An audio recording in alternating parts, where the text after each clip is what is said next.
Hello, my name is Bekopin and you are watching Rappler. On July 8th, the Philippines and Japan signed the landmark Reciprocal Access Agreement, a deal that makes it easier for the militaries of each country to operate in each other's soils for the purposes of joint military or humanitarian assistance and disaster relief exercises.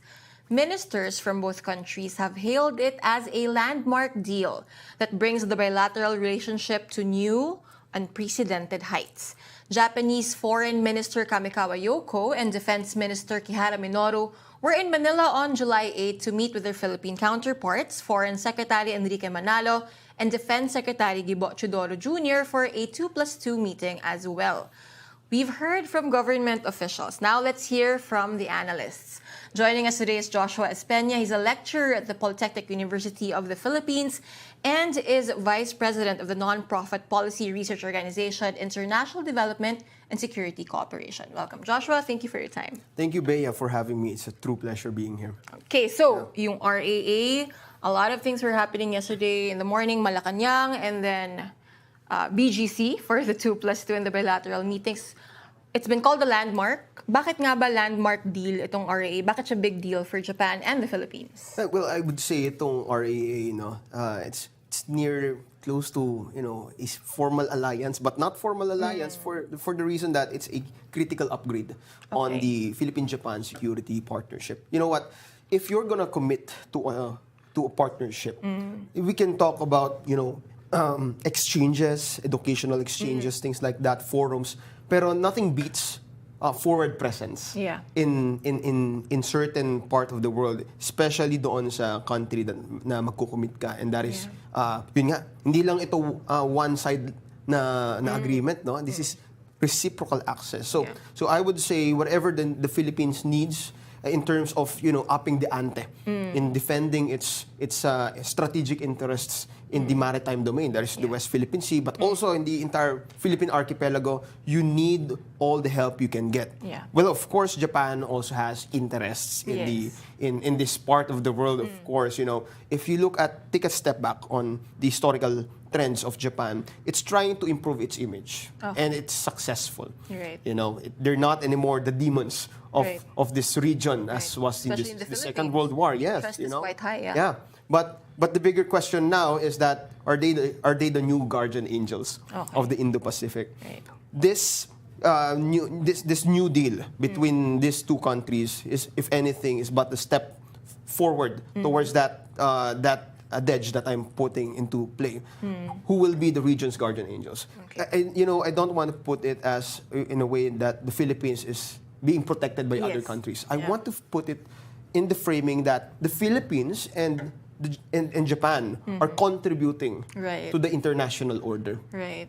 So if anything, a critical upgrade for two countries to commit together to a regional order, which we believe is worth it for our stability in this region. Right. Yeah. Yung a lot of the things that we heard mostly from Secretary Manalo, but I suppose from all of the three other ministers who joined the 2+2 yesterday, na parang this bilateral relationship, the strength of the Philippine-Japanese bilateral relationship adds to the stability of the region. Now, yung tanong dito is this just a matter of allies, not strictly allies, but like-minded countries, kumbaga, hyping each other up in the presence of each other, or is there actual added value to a strong Philippine-Japan relationship in helping keep the stability of the Indo-Pacific? Bea, I like the framing of your question because I think this is truly an indication that the Philippine society, the general public, are really asking, what is this all about? And I think the Filipino people deserves to know what's happening here. It's a mixed bag, actually. Okay. I think the idea of hyping connotes the idea that we're not doing anything. But if anything, at the grand strategic level, the Philippines is trying to, raise international attention. And signing to such a critical upgrade with its security partner, that is Japan, provides a great input for that rallying capacity, you know. I don't want to call it megaphone diplomacy because it connotes something, some sort of a noise, no? Yeah, pero, tsaka parang ang babaw lang. Babaw, no? Yeah, pero yeah. I think I have more respect for the agency of this state. Of course, the country has made a lot of mistakes for the past years, pero there's such thing as learning in policy. Yeah. No? We always learn, and especially it's very apt on what happened based on June 17. Although hindi mo natin pag-usapan, pero I want to take that anecdote into the mix of my analysis for the reason that yung hyping is important, no, for the lack of a better term, in order to rally international attention. Right. Now, the caveat here is that why would these certain countries want to invest their time, their attention in their and their lives, you know, just to be there and risk everything they've got? Right. What's in it for them? Yeah. Ano bang meron sa Pilipinas? Okay. And that's the part where the Philippine Foreign Affairs Department would have to explain to our foreign counterparts. So far, what we're thankful for from the Philippine vantage point is that the Japanese nag-reach tayo ng mutual agreement and mutual vision, if you may, na defending itong chains of islands. Yeah. Yung tinatawag nating first island chain, it's worth defending. Although, yun nga, ang hirap i-defend ito because if you look at China's military balance vis-a-vis combined our forces, maski malaki ang capacity ng Japan, no? It's the top 10 largest military. And their spending is increasing exponentially. Yeah. Nevertheless, it's no match against China's military balance. So what we're doing here is that we're trying to communicate with each other na kailangan na nating although long overdue dapat ito. Pero it's still an obligation of both republics to work things out. No? Ang interesting endgame na lang dito is that will it work in our favor? Right. Interesting din, ahead of the RAA signing, diba, you already mentioned yung June 17 because China has been, now I'm bringing China into the equation. China was reacted to Japan's statement on the June 17 incident. Kumbaga, in so many words, wag kayong makialam sa nangyayari between the Philippines and China. But Japan is saying, no, this isn't just an issue between China and the Philippines. This is an issue that affects the region. Therefore, it affects Japan. Is that also part of Japan's positioning? Actually, hindi naman siya bago, like you mentioned. But this is them, kumbaga, owning up, or not owning up, but like stepping up to this role na, accepting and taking on the responsibility of being this bigger nation in the region? Okay. I have so many points para i-connect yan. And it's such an exciting item para i-fill up ko. No? So, number one, if we can remember nung June 2024, when President Marcos Jr. was in Singapore during the Shangri-La Dialogue, in his keynote address, after pala ng kanyang keynote address, he was asked, diba, by this Chinese high official na about hyping up ng external na mga players. Sabi niya, well, this issue in the South China Sea is no longer a regional issue, but a global one because we're talking about supply chains. No? Na kung saan the Indo-Pacific concept as a geopolitical concept, di kinokonote nito yung connectivity ng critical supply chain. And if you look at the map, it's a no-brainer. No, there's no rocket science behind this. If you look at the location, daanan ito. And if you impede access, establish de facto sea control, not internationalize. Parang subdivision, trinato mo, no? I would call it a subdivision kasi it's a good metaphor actually. Tinitrato niyang elite Forbes Park niya itong lugar na to. Pag ganon, well, it's gonna be trouble. So that's why I think number one pa lang yun, no, yung binigay ni President Marcos na remark against that reply from the Chinese high official was very important. That here, being a global one, there's no such thing anymore as an external player, as China, as Beijing's information warfare talking points has always been pointing out. That leads me to the second point, being a global one.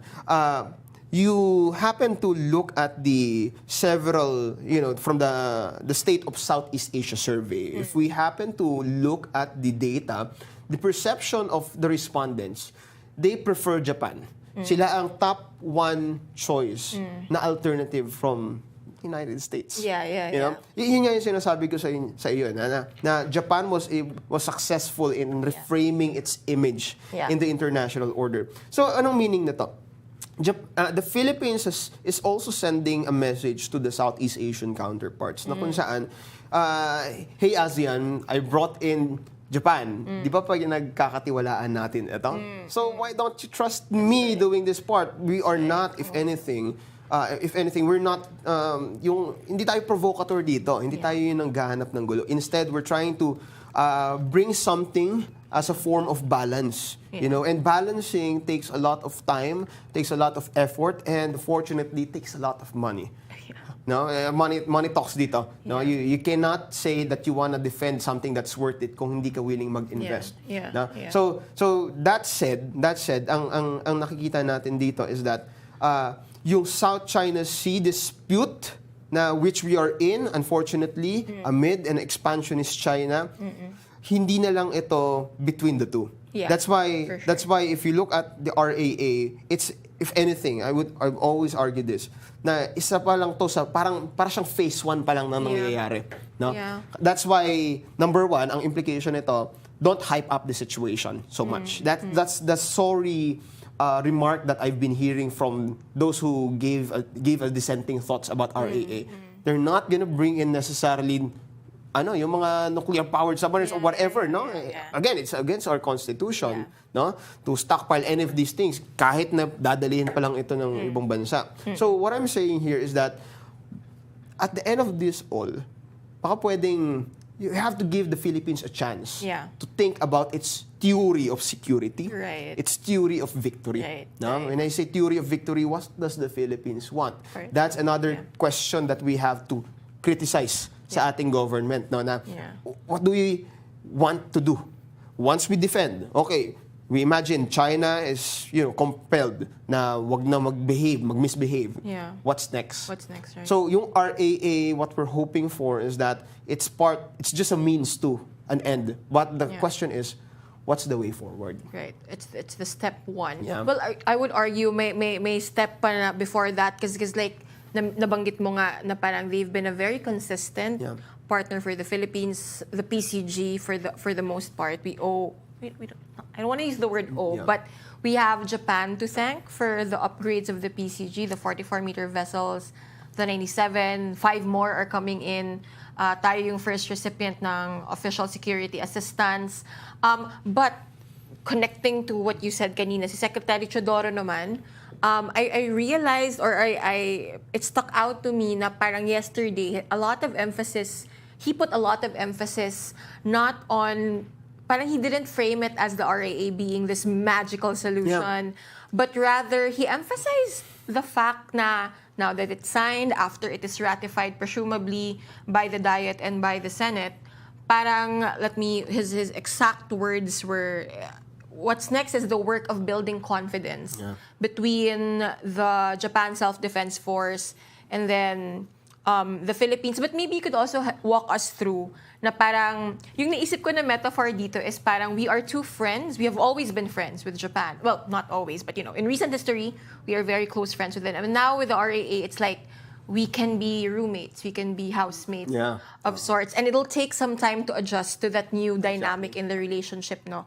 But can you walk us through how Japan and Philippine ties were in the past that led us to this? And in fact, we have to emphasize the fact na it only took 8 months to negotiate the RAA, right? Okay. Record time. Okay. Unimaginable if you compare it to the other RAAs. UK took 5 years. Australia took 7 years. It didn't even take a year for the Philippines. Kung napirma to nung March, that would have meant na less than 6 months na negotiation. But it was pushed back, obviously. But so like, what led us here na it became so seemingly not easy, but it was quite fast for the Philippines and Japan to figure this out? Well, we have a lot of variables in play. I think number 1 is, I would always want to put this as an important explanatory variable. That is Japan's successful reframing of itself. In a sense that it's an official international development assistance source, and it's a good soft power strategy of Japan. Okay, that's number one. Let's look at the security sector, the military side of the assistance. Ang kailangan nating makita dito is that it's a puzzling question. Kasi whereas Japan is constrained by constitutional limits posed by the peace constitution imposed after the Second World War, followed by yung Yoshida Doctrine na kung saan rely on the United States, develop your own. Now, what's happening is that pagsamahin mo yon, number one, magandang image, pero kaya niya pa rin mag-operate elsewhere. If you look at the 1990s, after the first Gulf War, Japanese counter-mine sweepers ng Japanese Maritime Self-Defense Force ay nakapag-travel, nakapag-navigate doon sa Persian Gulf. This was unprecedented ever since the Second World War. Wala nang ganun ka-extensive na operations. That operational tempo set the standard na mukhang pwede pala. Na pwede pala mag-operate elsewhere at hindi nag-react negatively ang mga regions throughout the world.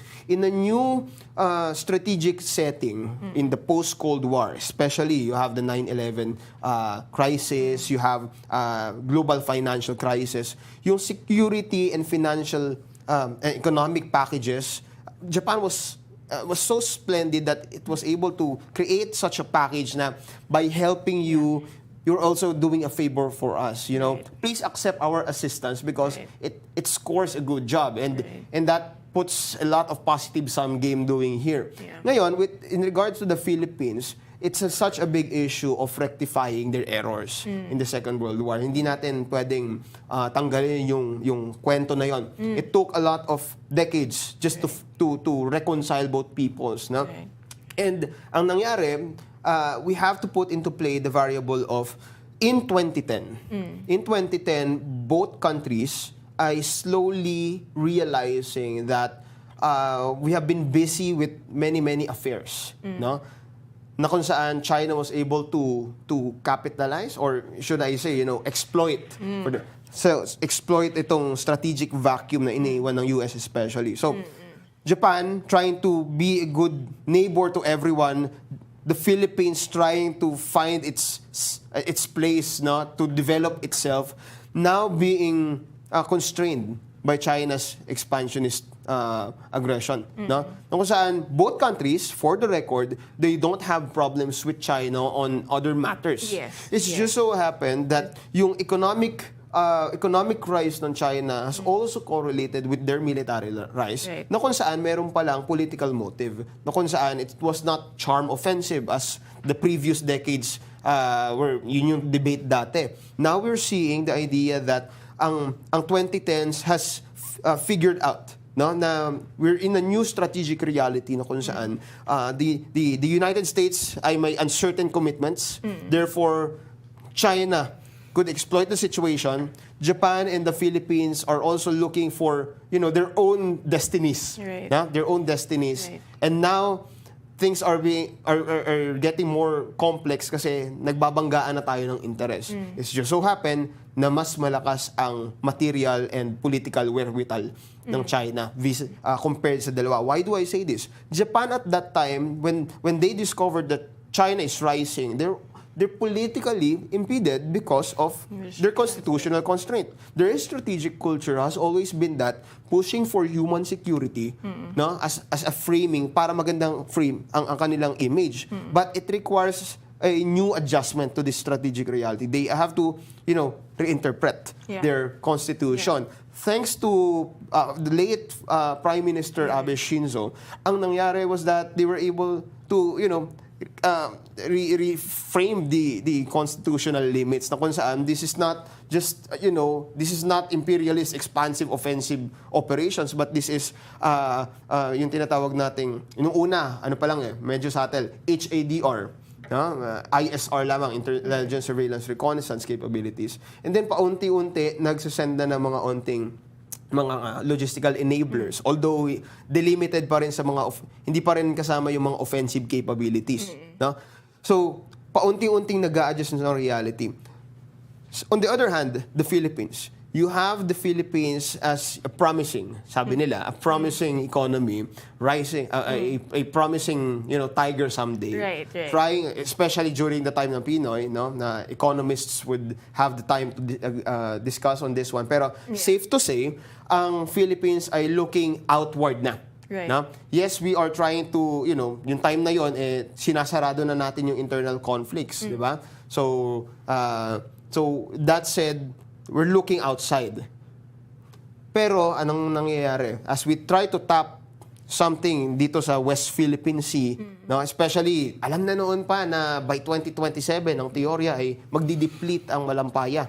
Diba? So by that time, we were looking outside. It just so happened that yun yan. So that's what happened, no? So we don't need to state so much. So with that kind of stage of development ng dalawang bansa, yun yung puhunan eh. Puhunan na Japan,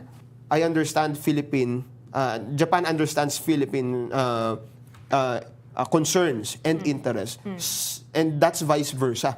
No, I think that's the important na explanatory variable which led us to this situation na in 2015 they were able to upgrade yung tinatawag natin strategic partnerships with them, yung material technological know-how, nagsimula yun doon. But then if I'm not mistaken, 2018-19 yung official security assistance, yung OSA, no, that time hindi na yung development assistance.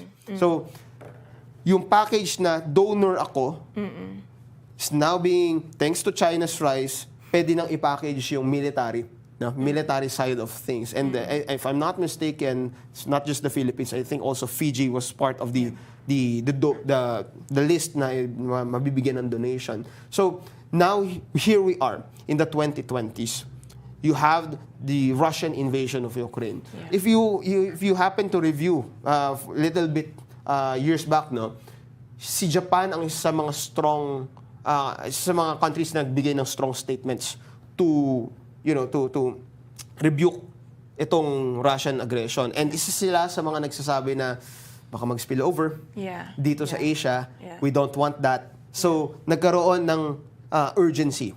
Alright? So, merong malaking puhunan ng historical dimension, merong same na development stage, at merong sense of urgency. So, parang merong large historical, merong immediate past na developing stage, and yung urgency. No? I think these are important na variables in play, which explains yung sinabi mo nga, Bea, na ang bilis ng RAA. Talaga. Ang bilis. So, asa din ako sa na-amaze doon. What just happened? At first, akala ko nga it took a year. Sabi ko, should we start counting February 2023? Because that's when at least President Marcos publicly acknowledged na yes, we're looking into it. Although in 2022 pa lang, parang may commitment na, but it didn't really push forward until, I would imagine, when Marcos visited Tokyo, and parang dun the ball got rolling. But then February to November pa lang yung official negotiations. It happened so fast. But again on the RAA, no, like we have made it clear, it's not a magic spell that will suddenly solve our problems in Second Thomas Shoal, Ayungin Shoal, Scarborough, or other parts of the West Philippine Sea. It also won't solve Japan's problems in the East China Sea. Pero in all discussions of the DFA or even the DND when it comes to the West Philippines, even the AFP, there's always emphasis on upholding the rules-based order. Sa ministerial level pataas and even below the ministerial level, there's always emphasis on resisting or being against unilateral efforts to change the status quo in the South China Sea, East China Sea. Of course, those are very poorly veiled references to Chinese actions in waters that it's in its mind, it is its own, right? No? So, given na hindi nga naman magic bullet si RAA to solve everything, not even the VFA is a magic bullet for this. Not even the Mutual Defense Treaty, actually, is a solution to these problems. No, what does an agreement like the RAA do? of course, also considering na hindi lang naman Japan yung meron tayong military access agreement deal of sorts. We have obviously the VFA with the US, the SOFVA with Australia. We are trying to balance other countries who want to have the same relationship with us militarily. Ano bang ambag ng ganitong klaseng agreement? Yeah. Okay. Ang RAA is all about access, meaning you have logistical seamlessness. At least that's the theory about it. No? Kasi ang assumption about this is that logistics, sabi ng isang grand expert on strategy, is that it's a critical arbiter of strategic opportunity. Meaning, kapag pag merong opportunity na kailangan mong i-activate ang movement, ready agad. No? I see. So ganon natin tinitignan dito. Try to look back at the World War II operational design ng Japan back then. If you look at the Pacific campaign theater map, no, Japan, the Imperial Japanese military tried to establish a linkage of islands, which the US forces tried to remove using the island hopping strategy. Ang nangyayari ngayon, both Japanese self-defense forces have incorporated, if anything, sa aking analysis, is that they have incorporated all these lessons learned from the failed Japanese doctrines and the successful American doctrines. Is that, ang napapansin ko dito is that yung connectivity ng islands, if you look at the islands in its southwest territory, yung Okinawa, if you look at what's happening there, most of the forces employed mula dati sa northern territories nila against the Soviets, much of the forces have been concentrated into the southwestern territories nila in the Okinawa Islands. So down to the Senkaku Islands, to the Taiwan and Luzon Straits, down to the West Philippine Sea Belt, yan yung nakikita kong value para sa Japanese self-defense forces. Okay. Sa atin medyo delimited kasi ang sa atin archipelagic security, no, with the comprehensive archipelagic defense concept, the CADC. Sa kanila, they're trying to see the value of linkages of these island chains, no, for the reason that kung stable ang supply line, then you can sustain your forces. Again, sabi nga ng expert na yon na binanggit ko, critical enabler siya for strategic opportunity. When the opportunity arises, so long na meron ka ng available, then go for it.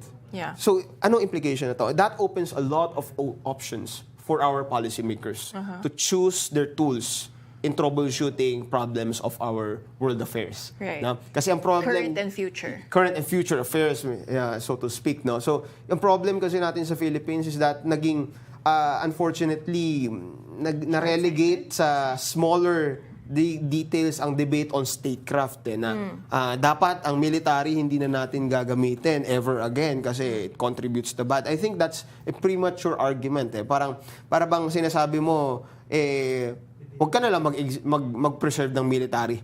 Diba? Kasi masama naman pala. Pero I think that is a disservice to the goals of any self-respected nation state. What we do here is that, yes, we understand the armed forces of the Philippines has been underfunded. I would say that for recent decades, for the reason that maraming nangyari, no? Life happened in the Philippines. No? So the Air Force ay isa sa mga weakest. Siya yung weakest, as I would say, na weakest major service than the Navy. The Philippine Army took the bulk because understandably because of our internal conflicts. But what we're seeing here is the idea that ang ating external defense na concept, as I see it, is archipelagic defense na. Ibig sabihin, magandang linawin ko na rin dito na when you talk about archipelagic defense, you don't need to put every money on the Navy. Kasi we cannot overextend our theater. What we can only do is to defend our sworn archipelagic territory. With it means that yung territorial waters, yung exclusive economic zone, and yung airspace nito, pati yung extended continental shelf natin. Pero yung high seas, doon ako meron akong doubt na can we fight extensively doon sa high seas. So is that where the military that's where we need expansive defense networks. I see. Because taking into that notion, mas nuance yung archipelagic security, less mayabang. Less mayabang and more grounded, quote-unquote, sa reality. Right. Na it is our business to defend. Pangalawa, hindi natin kaya lahat because life happened in the Philippine history. Right. Pangatlo, we only have so much money to... Exactly, we don't have diba? a lot of money to Exactly. So, number 3 is that because kailangan natin talaga sila. Yeah. No? Pero, we have to be smart about this. As we enter to these agreements, RAA for instance, we always have to have candid discussions. We have, if I may put this, no, I had a conversation with a foreign naval captain. Sabi niya, Joshua, tell us what you need. Don't expect us to read your minds.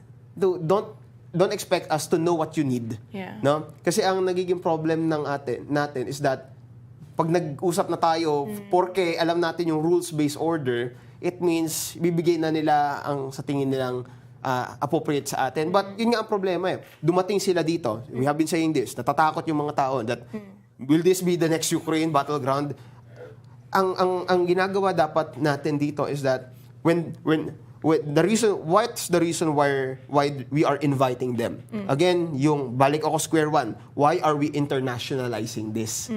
Of course, obvious reason, we cannot handle this alone. Yeah. But again, what's the end game? Once we invited them in, anong gagawin nila dito? Yeah. Of course, hindi sila pinanganak kahapon, if you may. No? So dito papasok hindi lang yung defense planning dimension, but also yung diplomatic dimension na kung saan once they're here, ano yung pabalik dito? Kapit babalik. Kasi we all believe in the rules-based order.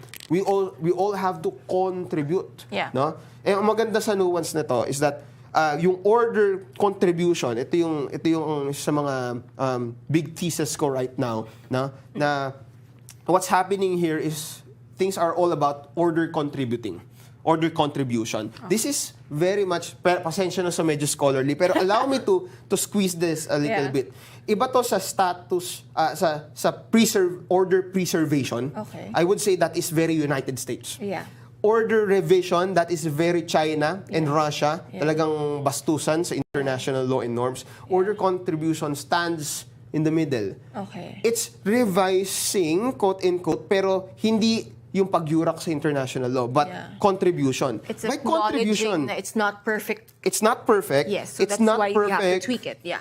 We have to tweak it to make it more democratic. That's why this is my counter pushback against the Chinese-Russian narratives na we have to make the multilateral system more democratic. Eh, ang problema nga lang, niyuyurakan mo ang sovereignty ng ibang bansa. Yeah. Diba? Yeah. So, yung nakikita kong movement natin, here, the RAA is but anything, a small jigsaw puzzle of the so-called order contribution. Ibig sabihin, it's just the first step. Yeah. Marami pang jigsaw puzzle na ilalagay. Yeah. The better question, however, is that ano ba yung pinipaint nating picture once we piece out all the puzzles? Right. Diba? Right. So, what's next? And that's a challenge, I suppose, to our defense sector. Kasi again, we have so many invitations and inquiries. France, I believe, may preliminary discussions na on a possible SOFVA. Canada just signed an MOU on defense and is also eager to have its own. Hindi ko alam kung SOFVA ba or VFA yung in-envision nila. New Zealand also wants one with us. That's at least 3 Western nations. Yung tanong dito yung Asia. But later on na yun. Do you think so far, is the Philippines making a good job of, again, not just collating the puzzle pieces, because that's easy, right? Admittedly, and I don't think it's an exaggeration to say that the Philippines, in a way, is the darling of the international rules-based order now. President Marcos, as evidenced by the fact na ginawa siyang keynote for the Shangri-La dialogues, I suppose. One of the first in Southeast Asia. Right. To show, parang it basically, parang affirmation siya of the position that the Philippines now finds itself in defending or being, sometimes nga I like to say, we're turning into the poster child of defending the rules-based order. Given na yun, but that's rhetoric, right? Are we making sense of the puzzle pieces being offered to us by these like-minded countries, by these nations who are eager to be part of the solution, kumbaga, or be part of figuring out what the solution is. Kasi ito yung, may preface muna ako bago sagutin yan. What's happening right now is that, ang sa mga dissenting conversation ngayon is that the Philippines will be the next Ukraine. It's the next battleground. For the reason that we're bringing all stakeholders in this conflict. Pero we want to be much more sophisticated than that. Kasi yun nga yung ang trabaho ng Philippine government is that given na yun that China is a threat right now, no? Strategic threat talaga siya, unfortunately. However, sorry, we are about our long-standing relations. Pero, okay, given na yan. Pero, hindi ba parang ganito yan? Kaya, feeling mo threat ang isang bagay, isang tao, it's because meron kang grand goal. Di ba? That's the bigger question The West Philippine Sea issue is just a symptom of what you want to achieve and accomplish, no? Parang medyo spiritual, no? Yung parang, anong purpose mo ba sa buhay, no? Parang di ba? Existential yan. Existential questions. Saan papunta si Philippines at the end of the day, no? And it's gonna be hijacked by a lot of discussions at the local domestic level, no? Pero, ang nangyayari dito is that, yung pag, meron akong onting skepticism pa, no? Na, okay, once you bring in all of this, no? How sure are you that we will dictate? No? Yun naman ang valid na question natin na are we really sure that the Philippines will be the thought leader? It is a thought leader rather, but the de facto leader, no? I think the ball's still on the United States. No, the ball's still on the United States for the reason that it has the diplomatic clout. We also have diplomatic clout, but you have to back it up with economic wherewithal. Right. Something we don't lack. Military wherewithal, something that we don't lack either. So what we can do rather is to use our networking power, no? Networking power. Which we are good Sana at. hindi scam to, no? But we're very good at that, though. So yung networking na scheme natin, no? Trying to pose this Philippines as seated right in the middle of the Indo-Pacific. What are we? Well, ang argument natin is that we are a maritime blue ocean economy. That's what at least we're trying to tell, no? Tell the tourists, papunta kayo ng Siargao, this is a paradise of what we're trying to say all along, no? So, ang tanong na lang, are we really? No? When you say we are a blue economy, what does that mean? Pupunta lang sila dito. May palabas ba? No? So, doon na papasok yung mga economists on economic statecraft, on trade creation, no? Job creation. So more than that, I think ang hedge pa rin, ang bet pa rin ng mga pumapasok dito is still economics, no? Kasi if you look at in other parts of the world versus us, the Indo-Pacific region is an economic powerhouse. No? ASEAN combined, China, India, although Japan is maturing, no? South Korea is a promising one. Nevertheless, no? Although may demographic problems daw sila ngayon doon, still, I mean, their defense industry is booming. No? It's a new player in town sa defense industry. So, si Pilipinas, saan tayo lulugar doon? That's still the jury's still out there. Now, in terms of trying to figure out, and if anything, the West Philippine Sea issue, hopefully, is one of the, parang test one, identification, di ba? And multiple choice. Hindi pa tapos ang exam natin. Exactly, no? So lagi ko itong sinasabi, marami pang kakainin ng republikang ito. No? So RAA, is this the answer? No, it's a pencil that we need to use as we try to answer our what are we? Sino ba talaga tayo? But we need a lot more tools. Yung discussion natin kanina, although you mentioned it, we mentioned it up top and you mentioned it just kanina, no? A lot of our discussions have, for better or worse, mostly involved the so-called global north, the West, except for Japan, obviously, but the US, we've talked about the US, we've mentioned Australia, Japan, you have Canada, you have France, you have New Zealand. Nasaan yung ASEAN? Yan. Oh, that's a good observation actually, no. Something that I would really find the Philippines to be, in an uncertain time. Kasi I would argue that the ASEAN has de facto abandoned the Philippines for the reason that napansin mo, no, with recent incidents na nangyari, palala ng palala, 'di ba? I think mabigat talaga yung nangyari nung June 17 incident. Ang tanong natin, kasi dati, nagsumbong tayo, naghingi tayo ng tulong sa ASEAN. Now, wala tayong ginawang ganong move. Yeah. What does it mean? Yeah. Ibig sabihin, the Philippines has accepted that, you know what, we understand you, pero please understand us as well. Yeah. Pero yun nga, nung iniwan natin, what does that mean way forward for our ASEAN policy? Right. No? Ang nangyayari kasi ngayon, syempre, unfortunately, yes, nandyan yan, status quo lang siya. Okay. Hindi ba dapat ang ating mga diplomatic networks ay transformative? Ibig sabihin nun is that we have to integrate all these networks together for our advantage to make our position much better, in our welfare much better. I mean, if you look at the achievements of the ASEAN Economic Community, your various economists will tell you it's a mixed bag. Yeah. Diba? Sa political, economic, security, alam na natin ang sagot. If anything, in Myanmar crisis, maraming problema doon. The so-called ASEAN-China Code of Conduct of Parties in the South China Sea, nasaan na? We're never diba? gonna see that. Nawawala. I don't think so. Not in our lifetime. So where is ASEAN here? Yeah. Dalawang mukha yan, no? ASEAN is worried about the Philippines. Kumbaga sa Gen Z na lingo, si OA sa mga panahon na to, no? Okay. Well, for the Philippines vantage point, di bali ng OA because masyado we see this as masyado kang nonchalant, no? So ang mangyayari dito is that wag muna tayo mag-usap. Pero an ASEAN membership is better than a no ASEAN membership. Yeah. No? So parang ganito, i-shelve muna namin kayo.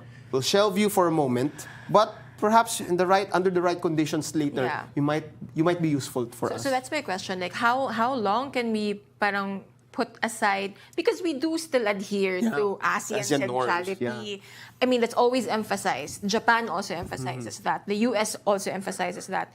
So I would agree sa observation mo na perhaps there are no more aspirations for now na the ASEAN can be a can dip its finger. Yeah. It tried to dip its finger into security issues, didn't it? Kasi someone grabbed their hand. Yes. Yun yung una kong tanong. Pinag-usap natin kanina, di ba, na there is no such thing as just a regional or just a bilateral issue in general in the world now, right? Parang anything that affects two countries will ultimately affect the region. We've seen it in the Middle East. We've seen it in Ukraine and Russia. That's what we're saying now sa South China Sea, right? This isn't just China and the Philippines. This isn't just the claimant states. Yeah. This is the region. Isn't it in ASEAN's purview, as a bloc and the members of ASEAN to not be nonchalant about this anymore and to say, opo nga, no, this is affecting our region. We should start, I don't know, having a more proactive role, being a louder voice, whether we are for China or for the Philippines. I don't know. Meron da kasing dalawang perspective dyan. No? The one that is normative and the other is a realpolitik. From the normative side of things, of course, it's much more of the reason why it was created is to really form a community based on our identity. There's the realpolitik side na, yun nga yung minimension ko kanina. If it's not useful now, then shelve it. Perhaps we'll use it later. Yeah. So, if we take a backtrack doon sa creation ng ASEAN back in August 1967, what was the reason why there was a Bangkok Declaration? It was to contain communism during that time in Southeast Asia. And however, mind you, sino ba yung members nun? Mga anti-communist regimes at that time. Things have changed. Since the Cold War na nag-end ito, now we have integrated, sino to? Ilan to? Mga dalawa ata na communist party led, no? Isang monarchical one-party state, isang military junta na nag-democratize ng sandali, and then naging junta ulit, and then Brunei Darussalam. So, diverse na to, no? You have this geography that is so vast, a history that is so vast, cultures that cultural so different. Yeah. Parang mas kilala ko pa ang Amerikano kaysa isa-isang. That's why we say that we're the odd one out. But yes. So yun nga yung papasok yung cultural variable of trust, no? Okay. If you're not familiar with the culture, how can you trust? No? Pero sa atin kasi, yung Japanese culture and American culture, mayroong double-edged sword yan. Of course, they were once our colonizers. Yeah, double-edged sword yan. That's why it's so familiar to us. It's so familiar, even the Spanish one. Diba? So sa atin, we're facing in a scenario na kung saan, aren't we creative enough with ASEAN? Yun yung question ko eh. No? Okay. Na parang, okay, if we're gonna shelve it, maaari bang tanggalin natin yung temporal dimension as an impediment na hindi siya useful ngayon kaya dyan muna siya. Pero is that a lame excuse or a legitimate excuse? Well, in statecraft, ang pinaka nagmamatter ay yung state interest. No? So, what is the interest muna ng state? Well, the Philippines get international attention in order to deter by denial and punishment hopefully si China. So, what happened?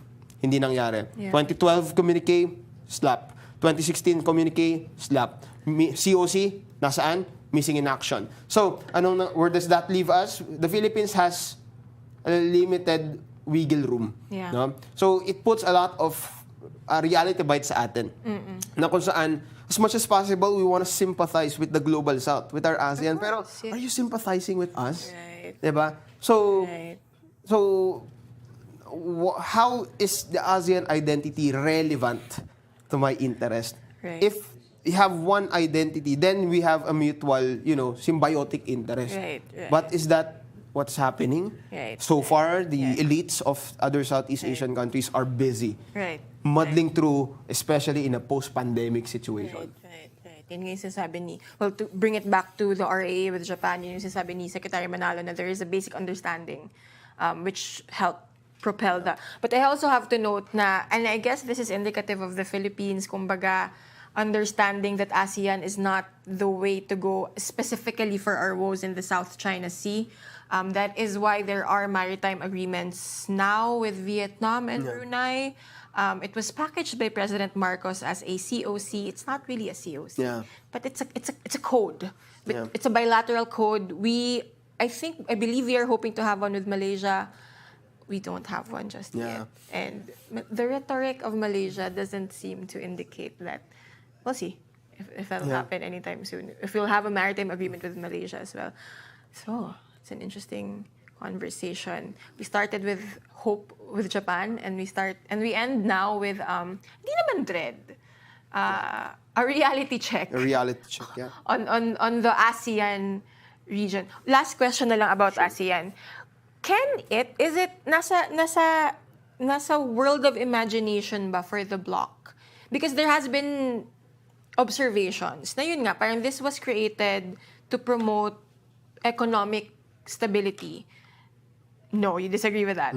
My face says it all. Kasi may ganong assertion na this bloc was created for the economy, for cooperation economically. Although I would argue that security is tied with economy. But parang yung tanong dito is, may notion na ASEAN needs to decide to pivot to security. Not pivot, but start accepting that role as well. Parang sinasabi is that a wrong bipolar way of seeing Parang sinasabi mo ba, si Philippines tinanggap ng realidad. Kamusta kayo? Parang gano'n. Perhaps. Yeah. So, pero I'm wondering, like, is there a world wherein ASEAN can accept that the reality that we are living in now, no? Na parang... I think sa akin, ang lazy answer ko, sila makakasagot yan. Pero dahil you're giving me the floor, the only contingent variable dito is that the ultimate election of international politics is war. So kung mabot sila diyon sa point na yon, they will have to decide what to do. And if they side with China, we respect that because it's in their national interest. Pero kung hindi, ang question dito, what will become of ASEAN? So that puts us to the central point, no? Sa vantage point ng Philippines, ano ba yung magpapaganda ng ating standing? Yeah. Hindi lang ng standing, no? Kasi it's too abstract. But ano magpapaganda sa state of life ng Filipinos? Right. So far, yung pag-foster ng collective deterrence is vital. Right. For the reason that you don't want an armed conflict. That's the paradox actually. No? Pasensya na po sa mga warmongers. Yeah, no, but it's true. Kasi laging sinasabi, warmonger, actually, kayong nananakot. Pasensya na po, kayo yung mga nananakot ang warmongers. Kasi fostering collective deterrence ay hindi siya necessarily positional towards offensive moves. It's defensive. Although, sasabihin, syempre, depends on perception. Perception nila yon, but it's not. Where if you misperceive it, then that's your problem, not mine. It's in our, you want to make it clear, it's in the constitutional provision that we will not use offensive actions. No, we will not use that. But it does not impede us to self-defense. But again, reality bites. We can't handle China or the regional order alone. That's the nuance of order contribution. Hence the RAA. It's all about fostering collective deterrence. How do you make that happen when there are opportunities that enables you? Hence logistics dimension of the RAA. Yeah. At the risk of parroting military talk points, this is from the Balikatan. They were telling us now, we are preparing for the worst in the hopes that we never have to come to this point. And with that, we end this conversation. If you're interested, if you're watching this, obviously you're interested in learning about the Philippines security, defense, positioning, CADC, kung matapos na ba yun at ilabas ba, will it ever be made public? Who knows? RAA, talking about the RAA, hindi pa yun yung even on the procedural level, hindi pa yun tapos. It has been signed, yes, but again, the Philippine Senate has to approve it, the Japanese Diet has to approve it, and then we go into the messier job of figuring out what actually we do with the RAA. Magkakaroon ba ng joint exercises? Separate, yung nasariling joint exercise yung Japan and the Philippines? Will the Japan Self-Defense Forces join Balikatan? Join Sama-Sama? Join the Australian joint exercise? We will figure that out and we will bring you news. Download the Rappler app and go to the Community's Security and Global Affairs channel. I am there. I'll invite him there as well for discussions on breaking news, developing news, and as we try to together make sense of the Philippine security and diplomacy scenario. Again, this has been Bea Cupin. You have been watching Rappler. Thank you for watching. Again, download Rappler, the Rappler app, and go to the Communities, the Global Affairs, and the Security channel. That's where you'll find me. Let's keep the conversation rolling. Let's talk about the RAA. Let's talk about the text. Help me figure out the text. Thank you for watching. Goodbye.